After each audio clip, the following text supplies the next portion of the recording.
President Obama is proposing a new generation of nuclear power. He's giving loan guarantees to build 2 new nuclear reactors in the southern state of Georgia. They'd be the first to be built in the U.S. in almost 30 years.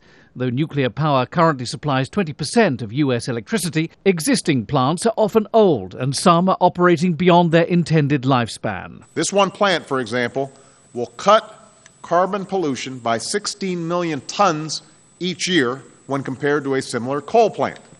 That's like taking 3.5 million cars off the road. The announcement is part of Obama's push for clean energy and an economic recovery led by green jobs. Around 3,000 new construction posts will be created in the short term if construction of the reactors goes forward, with a further 800 permanent positions to be created upon completion.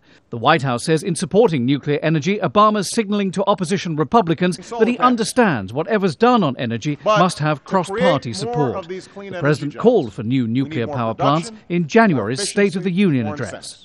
And that means building a new generation of safe, clean nuclear power plants in this country. A Gallup poll from last year shows a majority of Americans support the use of nuclear energy, with 59% favoring its use, including 27% who strongly favor it. But environmentalists contend that support's been bought by the rich and influential nuclear industry lobby.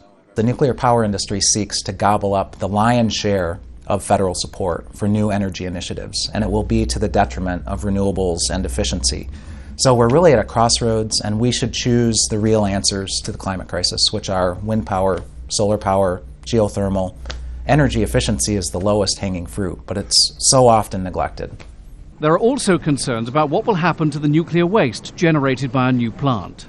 Yucca Mountain in Nevada is the only site in the United States approved for development as a deep geological nuclear waste dump. But the Obama administration cancelled plans to develop the site amid stiff opposition from Nevada's representatives in Congress. The environmentalists like that, but concede it still leaves the problem of what to do with all the nuclear waste produced in this country since nuclear production began back in the 1950s.